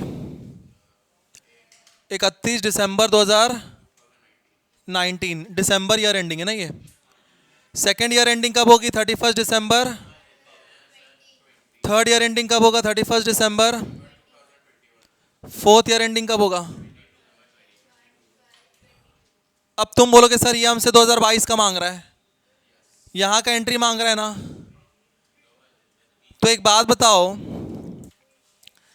यहां का एंट्री मारते टाइम इशू की एंट्री मारोगे क्या? लेकिन बुक वाला मार दिया है क्योंकि वो अनाड़ी है। तो हम उसने ना एक्चुअली देखो डेट क्या लिखा है, इशू का डेट देखो क्या लिखा है, 1 जनवरी 2022। और इशू हुआ कब है?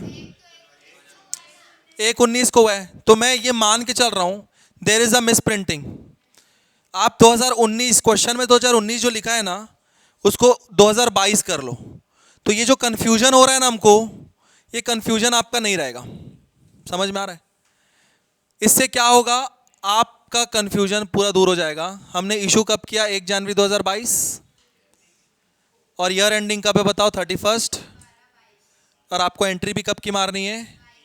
तो हम इशू की भी एंट्री मार के चलेंगे। क्वेश्चन में बस एक चेंज कर लो, बुक के क्वेश्चन में आप उसको 19 की जगह 22 कर दो, बात खत्म, पूरा कंफ्यूजन ही हट गया अपना। ठीक है, बोलो भाई, डिबेंचर के सामने क्या लिखा है? हाँ 12 देंगे, हाँ 6%।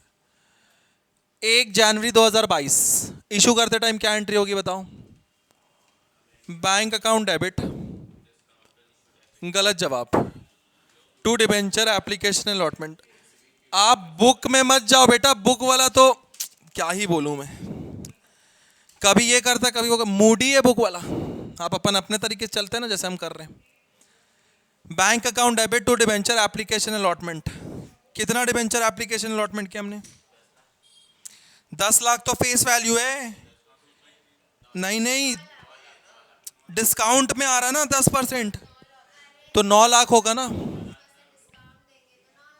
हाँ, -10% डिस्काउंट, 9 लाख।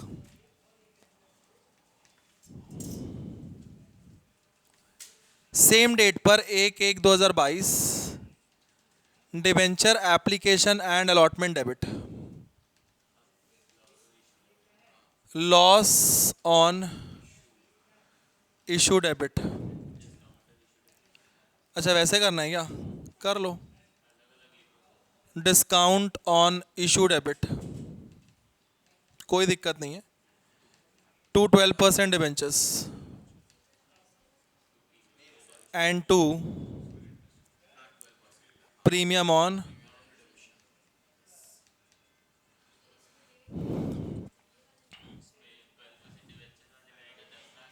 यस। यहां पे आएगा आपका 9 लाख रुपए, 12% डिबेंचर में आएगा आपका फेस वैल्यू 10 लाख। बीच का जो डिफरेंस है डिस्काउंट ऑन इशू में आएगा 1 लाख रुपए का। पूरा डेबिट क्रेडिट मैच हो गया। अब आपको देखना है कि loss on issue debit premium on redemption कितना आएगा। आप देखो रिडेम्पशन किस पे हो रहा है, 5% प्रीमियम। तो बताओ 10 लाख का 5% कितना होता है? तो 10 लाख का 5% प्रीमियम 50,000 डेबिट भी हो जाएगा, 50,000 क्रेडिट भी हो जाएगा। ये इशू की एंट्री हो गई। This question is very very important.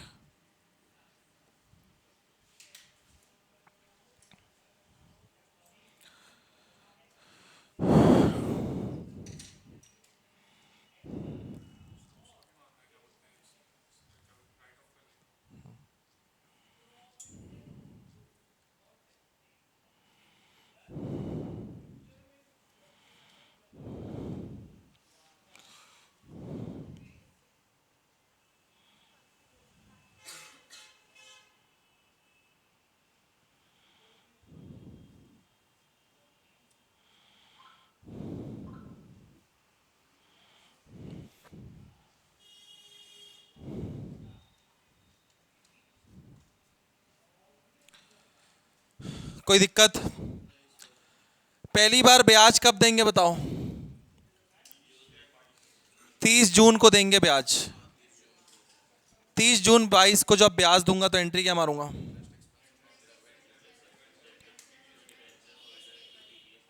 To debenture holder to TDS payable. पहले देख लो, यहां पे बच्चों को कंफ्यूजन होता है। हमेशा इंटरेस्ट ना फेस वैल्यू पे निकलता है, याद रखना। बताओ तो डिबेंचर का फेस वैल्यू कितना है? 10 लाख का 12%, लेकिन 6 महीने के लिए। क्यों 6 महीने के लिए? क्योंकि 6 महीने का निकाल रहे हैं। 60,000 आया।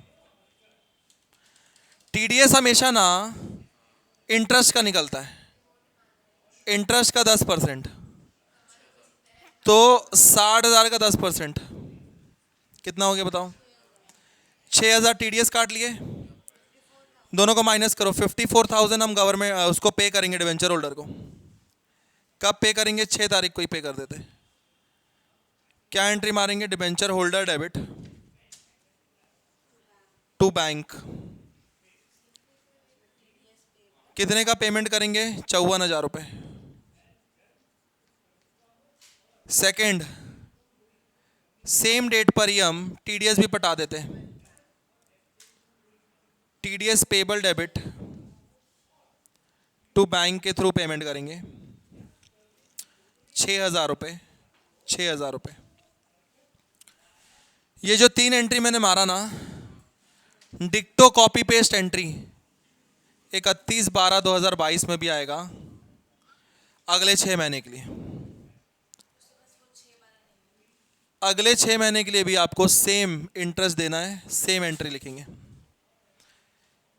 वो भी 6 महीने के लिए रहेगा। डिक्टो कॉपी पेस्ट सेम ही तो रहेगा। इंटू 2 क्या होता है?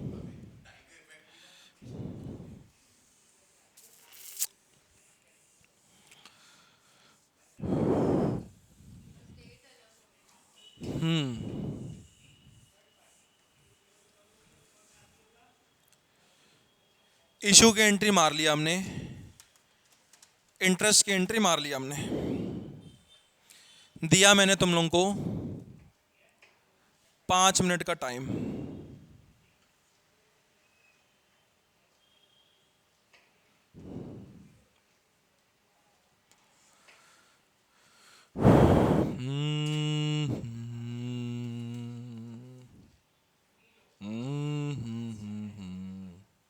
एक पॉइंट बचा हुआ है लास्ट, फिर डिबेंचर समाप्त। कल करेंगे रिडेम्पशन ऑफ डिबेंचर्स, नवा चैप्टर।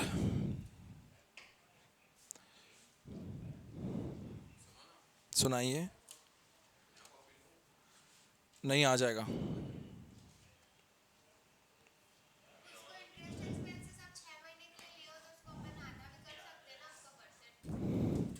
कर लो ना भैया। हाँ हाँ बिल्कुल। हर किसी में एप्लीकेबल है। हम टाइम वैल्यू ऑफ मनी भी तो पढ़े ना, वहां पर भी तो ऐसे ही करते थे।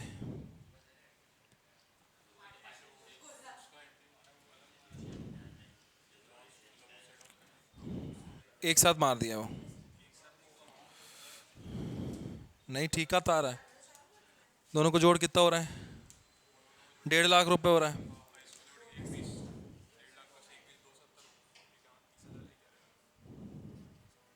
डेढ़ लाख का 1/5 हमारा है।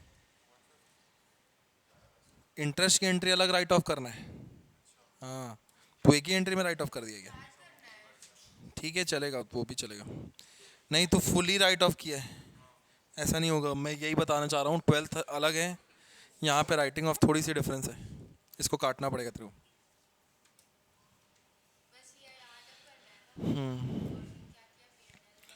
बता रहा हूँ ना। अरे बताओ यार, लास्ट 31 दिसंबर की एंट्री मार लिए। अरे यार जल्दी करो ना यार, बात करते रहते हो।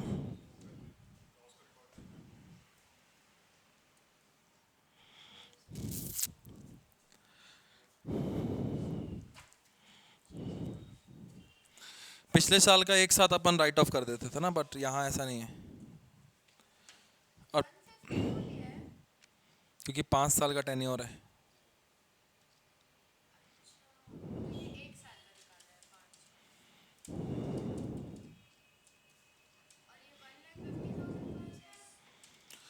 दोनों का लॉस।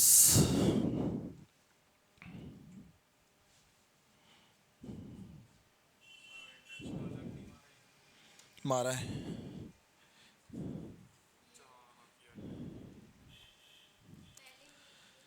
चलो बताओ ईयर एंडिंग में क्या होगी। ये बच्चा भूल जाता है ईयर एंडिंग वाली एंट्री। 31 दिसंबर 31 दिसंबर P&L account debit to interest expense कितना आएगा पलक बताइए।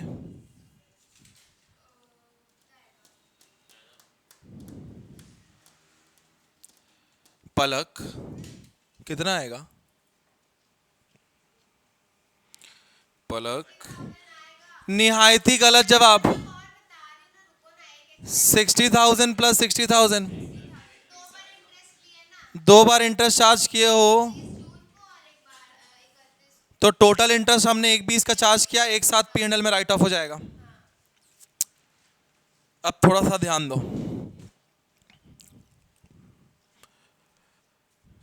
बात बहुत सिंपल है अगर आप समझो तो। ये क्या था मेरे लिए? खर्चा। किस में डाल दिया मैंने? P&L में। ये भी तो कहीं ना कहीं मेरे लिए खर्चा ही है। अब ध्यान से देखो, जब हमने डिबेंचर इशू किया हमको घाटा सहना पड़ा 1 लाख का। रिडेम्पशन के टाइम पे हमको घाटा सहना पड़ेगा 50,000 का। टोटल घाटा हमको डिबेंचर के टेन्योर में कितना सहना पड़ेगा? 1.5 लाख का। तो बेटा ये 1.5 लाख का जो घाटा है, अगर मैं इकट्ठा P&L में डाल देता हूँ, इकट्ठा डाल देता हूँ, तो उस साल उस पर्टिकुलर ईयर का प्रॉफिट धड़ से गिर जाएगा, जो कि गलत होगा। क्योंकि ये डिबेंचर्स कितने साल तक का मेरे साथ रहने वाला है? 5 साल का, इसका टेन्योर 5 साल का है। तो इकट्ठा P&L में डालना इज रॉन्ग। क्या करेंगे हम इसको? इक्वली राइट ऑफ करेंगे। इक्वली राइट ऑफ करेंगे कितने सालों में? 5 सालों में राइट ऑफ करके चलेंगे। तो पूरा का पूरा 1.5 लाख को अगर मैं 5 साल में राइट ऑफ करना चाहता हूं, डिवाइड बाय 5, हर साल मुझे कितना राइट ऑफ करना पड़ेगा? 30,000 30,000 30,000 30,000। किस में राइट ऑफ करूंगा मैं? प्रॉफिट एंड लॉस में राइट ऑफ करके चलूंगा। तो 31 मार्च में हमको एक और एंट्री मारनी पड़ती है, P and L account debit to loss on issue ऑब्लिक डिस्काउंट ऑन इशू, एक साथ। बताओ कितना आएगा? अलग भी लिख सकते हो, कोई दिक्कत नहीं। 1.5 लाख डिवाइडेड बाय 5, हर साल कितना आ रहा है बताओ? 30,000 एवरी ईयर। एवरी ईयर कितना आ गया बोलो? 30 30।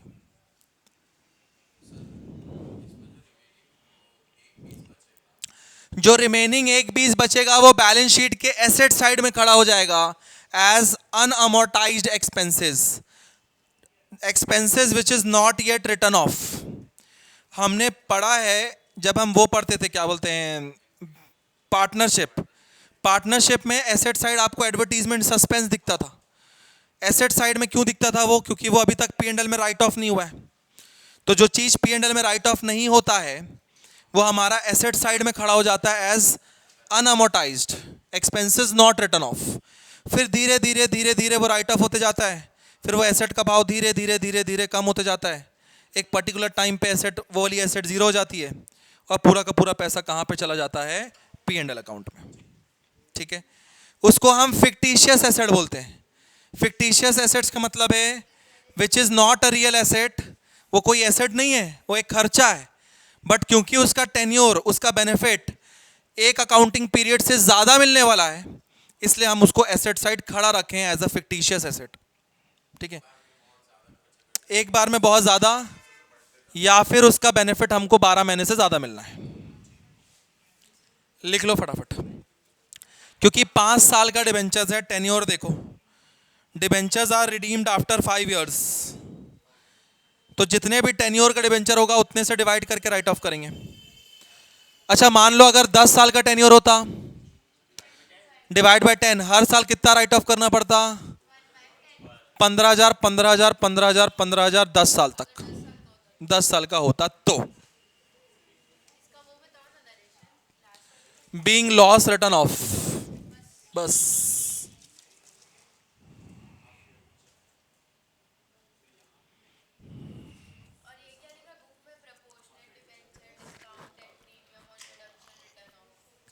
ठीक है,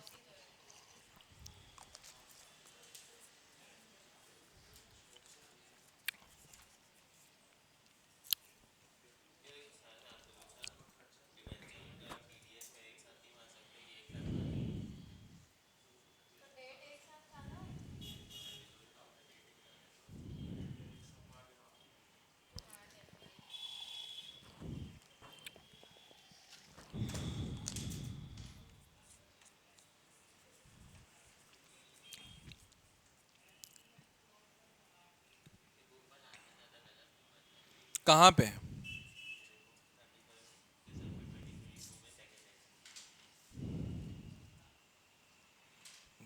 क्या एंट्री?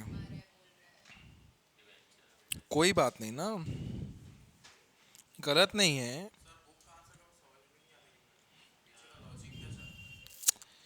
सब चीज सही किया है, सिर्फ वो डेट 19 लिख दिया, बस वही गलती था, बाकी सही है। देखो, हम ना जो करते हैं ना, जरूरी नहीं कि मैं प्रैक्टिकली वो करता हूँ, मैं प्रैक्टिकली चीज़ों को अलग करता हूँ। लेकिन अगर मैं वो भी चीज़ तुमको बताने लगूंगा ना तो तुम कंफ्यूज जाओगे। वैसे ही इतनी सारी चीज़ें, तो मैं एक सिंपल थंब रूल लेके चलता हूँ कि करना ही है, मतलब करना ही है, बात खत्म। इग्नोर बुक, है ना? हाँ,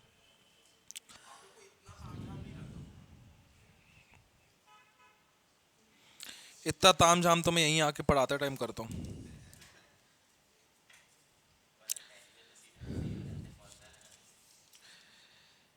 प्रैक्टिकल क्वेश्चन नंबर 4 होमवर्क रहेगा आपका, तो कहीं ना कहीं 4 और 5 होमवर्क है। 1 2 3 हमने पहले ही बना लिया है, ठीक है। अब एक लास्ट टॉपिक इसमें बचा हुआ है, उसका क्वेश्चन है, ऐसा नहीं है।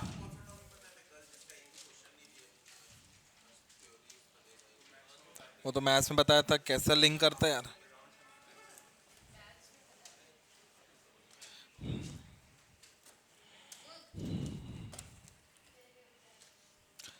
चलो,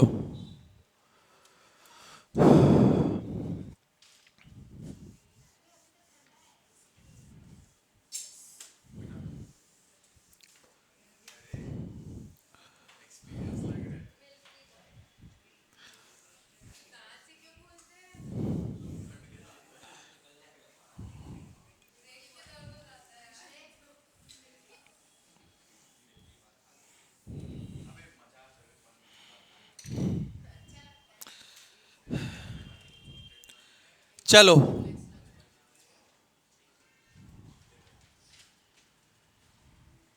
last topic of this chapter, writing of the loss oblique discount on issue. देखो, राइट ऑफ करना आपको तो पता है, किसके थ्रू राइट ऑफ होता है? बिल्कुल, P&L में डालते हैं। जब अपन क्लास 12th में पढ़ रहे होते थे ना, तो writing of can be done through SPR and P&L both, ऐसा लिखा होता था, जो कि एकदम सही बात है। लेकिन यहाँ पे SPR का कॉन्सेप्ट नहीं है, यहाँ पे हमको P&L में ही डाल के चलना है। अब देखो, अगर मैं बात करूँ रिडेम्पशन की, रिडेम्पशन का मतलब क्या होता है? पैसा वापस कर देना, किसको? डिबेंचर होल्डर को। तो यार आप सोचो, डिबेंचर होल्डर को हम पैसा किस किस तरीके से वापस कर सकते हैं। एक होता है लमसम पेमेंट, मतलब एक साथ 5 साल बाद पेमेंट कर दो। आज हमने 1 लाख रुपए लिया या 10 लाख रुपए लिया, इकट्ठा 5 साल बाद हमने 10 लाख रुपए पे कर दिया एक बार में। तो कैसा रीपेमेंट हो सकता है? Lump sum repayment.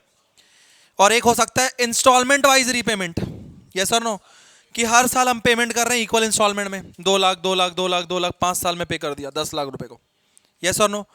तो redemption can be of 2 types. Number 1, lump sum redemption.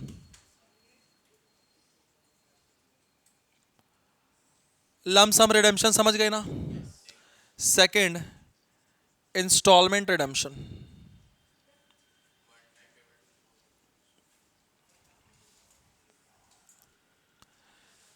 Lump sum में लिख भी देता हूं, 1 टाइम रीपेमेंट।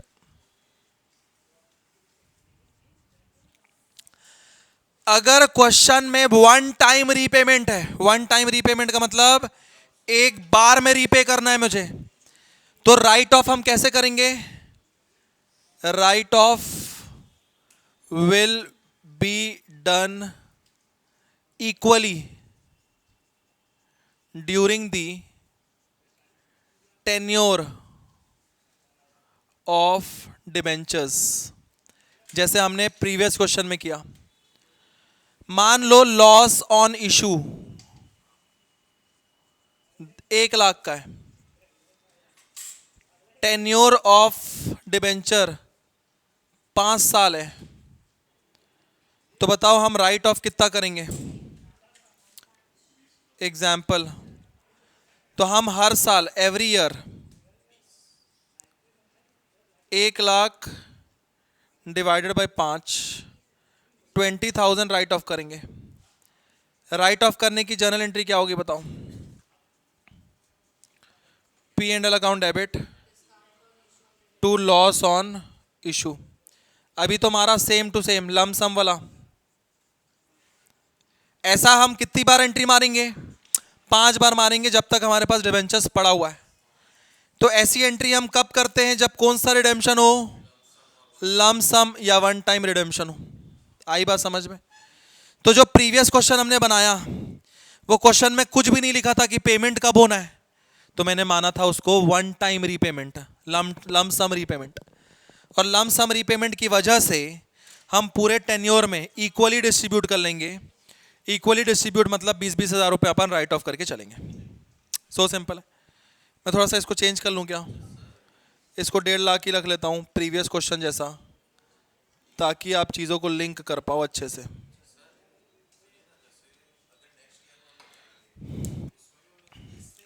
हाँ, हर साल 30। ये 30 P&L में चला गया, बचा एक 20 बैलेंस शीट में गया। फिर अगले साल 30 राइट ऑफ किया, बचा कितना 90 बैलेंस शीट में चला गया।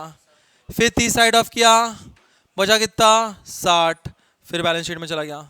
जैसे जैसे राइट ऑफ होते जा रहा है वैसे वैसे बैलेंस कम होते जा रहा है और बैलेंस शीट में चला जाते जा रहा है।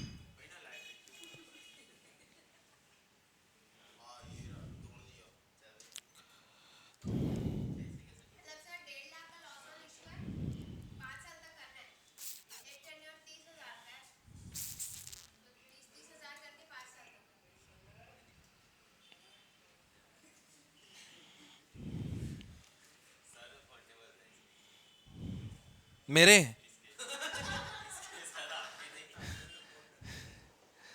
वही तो बोलूं यार।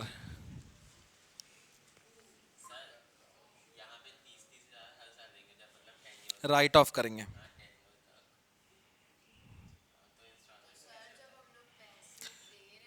इंस्टॉलमेंट में अलग होता है राइट ऑफ।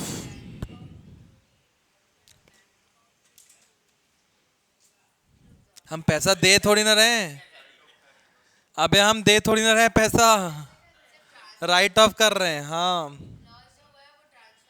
P&L में बस।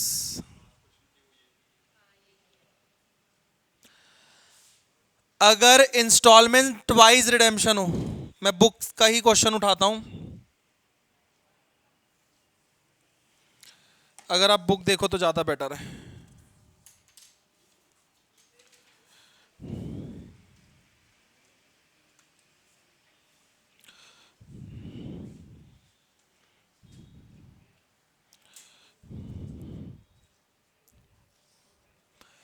इंस्टॉलमेंट रिडेम्पशन दिया हुआ है इलस्ट्रेशन नंबर 12 में। लम सम रिडेम्पशन दिया हुआ है इलस्ट्रेशन नंबर 11 में। मैं अभी बता रहा हूं इंस्टॉलमेंट वाइज रिडेम्पशन।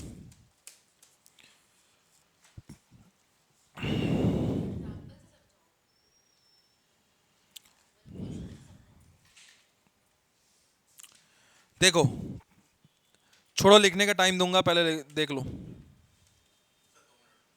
और चलो रुक जाते, उसमें क्या है।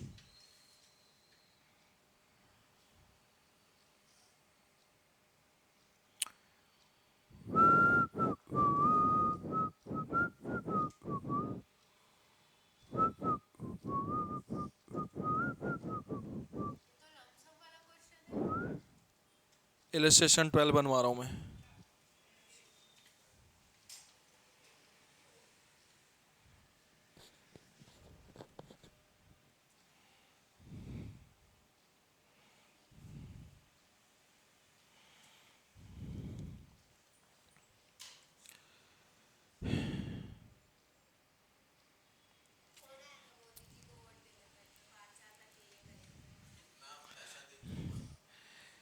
HDC लिमिटेड, ध्यान से सुनना, HDC limited issued 2,12% debentures of 10 each eight 9.40, मतलब 60 पैसे का नुकसान हो गया।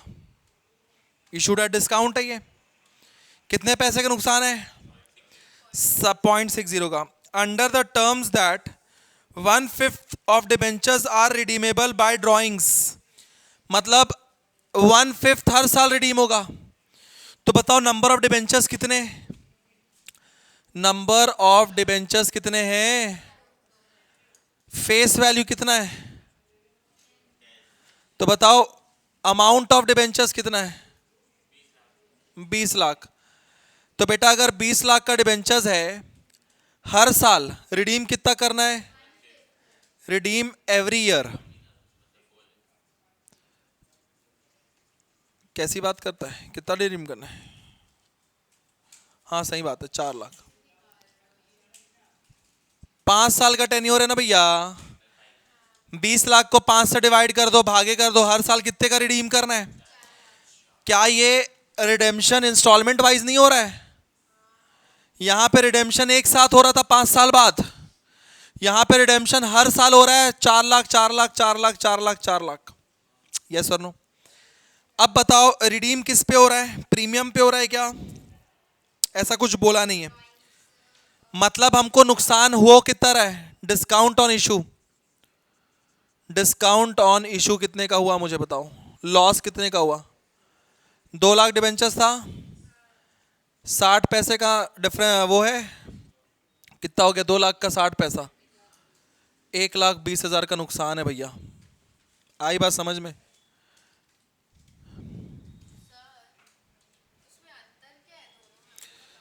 ये पार्ट खत्म हो गया क्या? तो तुम अंतर कैसे पूछ सकते हो मेरे से?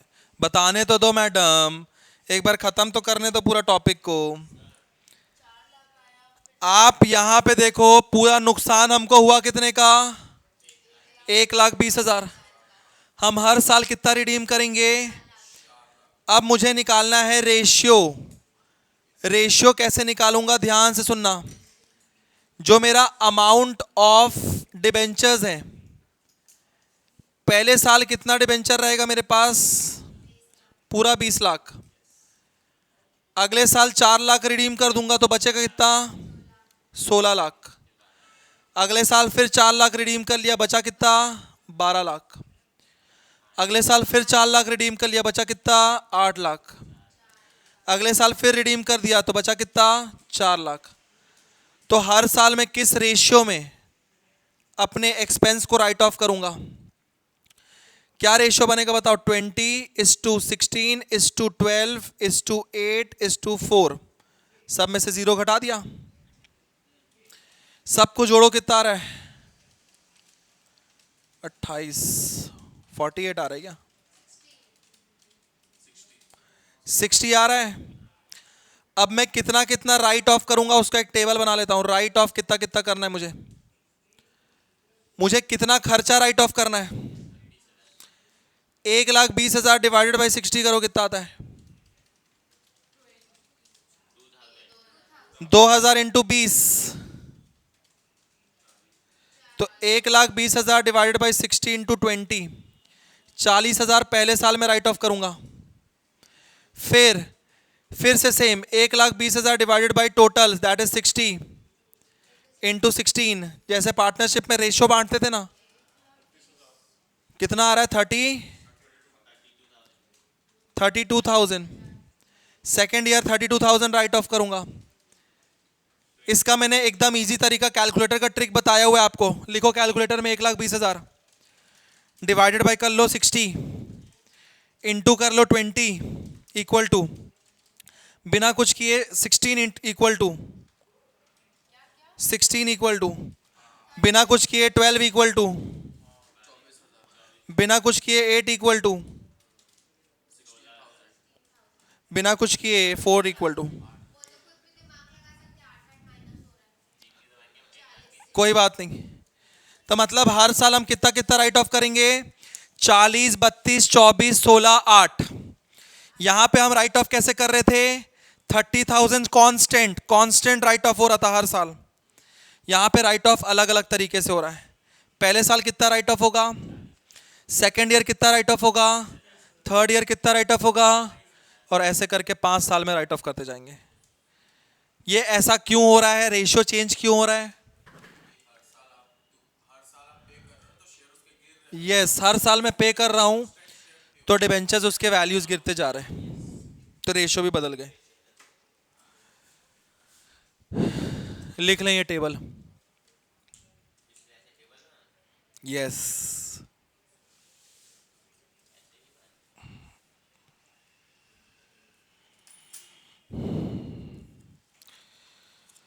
सत्यनारायण की कथा डिबेंचर्स वाली समाप्त हो गई है।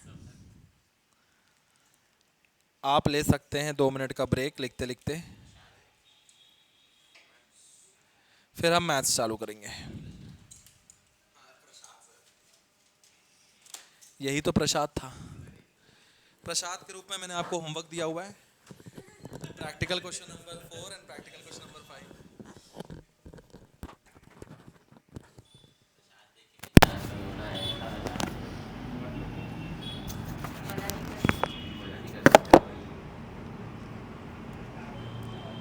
घर में पढ़ाई करो, छोटी छोटी चीज़ करके बहुत सारी चीज़ पढ़ रहे हैं अपन।